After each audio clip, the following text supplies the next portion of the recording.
How I got diagnosed with POTS took a long time.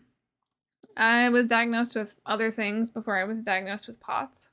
I had numerous symptoms that doctors couldn't peg down as to what it was. I kept being told my symptoms were vague. There wasn't enough information. I was having a hard time communicating what was going on with my body. I ended up going to Simon Fraser University in 2012, I believe, and they ended up doing a tilt table test on me there. I was diagnosed with POTS, just POTS at that point. They said that my heart rate was high and, my blood pressure was on the lower side. So I figured, okay, well, I have POTS, so let's do the salt loading, let's do this, let's do that.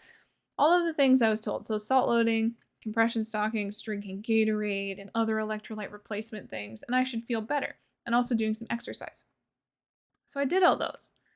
I didn't feel better. I actually felt worse. My blood pressure kept getting higher and higher, and my heart rate kept getting higher. And I talked to one doctor in a different area in Vancouver at a hospital that was at an autonomic clinic, and they had suggested that I didn't have a different type of POTS, I just had regular POTS. And I explained how is it that my blood pressure keeps going higher. And they had said to me that, there was no really explanation for that. I don't know if hyperadrenergic POTS was even really discussed too much in Canada at that point. I don't know. I just know that I was told that basically I don't have it.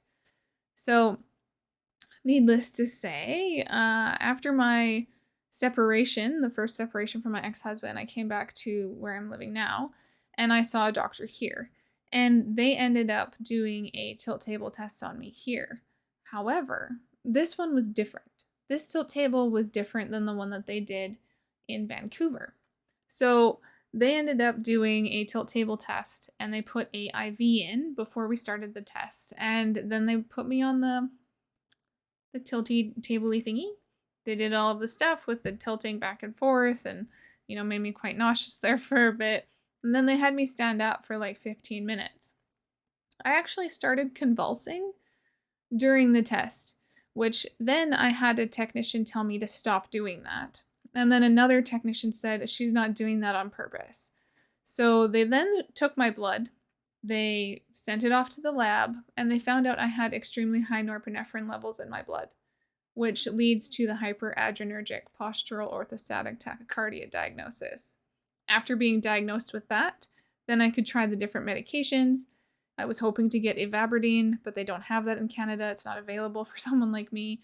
So I ended up, after all of the allergic reactions to the beta blockers and the calcium channel blockers, I got to be put on methyldopa, which has really helped, as well as the IV hydration, the compression stockings of 20/30, and then the 3 grams of salt a day. So that really helped me a lot. However, there is a little something I'd like to add here. So if I would have just followed the advice of the first doctors and been like, oh, okay, I have POTS, and then continued down the road of having deconditioning POTS, as an example, trying the exercise, trying all of these other things, and not getting a blood pressure med, I would have had major health problems later. I did have a TIA, which is a stroke. It's a smaller stroke. That happened in 2016. And because of that, it really forced me to get on top of my health in the department of my heart. That is why I moved back to where I am now, because I didn't want something else like that to happen again. I do have an enlarged heart because of my heart pumping much harder than it should be and that sort of stuff, and having high blood pressure that was not being treated for as long as I did. So the moral of the story is get a second opinion, because if you have symptoms and your doctor is telling you that it's more than likely not this or that, but then you're still having symptoms that point to something else, get a second opinion. There's nothing wrong with getting a second opinion and having a fresh set of eyes look at your diagnosis. That is in your right. It is your medical right as a patient to be able to get the best healthcare that you deserve. So I would encourage you to get a second opinion if you have any doubts about your own diagnosis. Definitely be kind to medical personnel because they work hard to protect us and save our lives and do things for us that we have no idea about until you're in the ER and you need their help. So definitely do keep that in mind. Be grateful, be gracious, and most of all, take good care of yourself. And I will see you again soon. Bye. See you.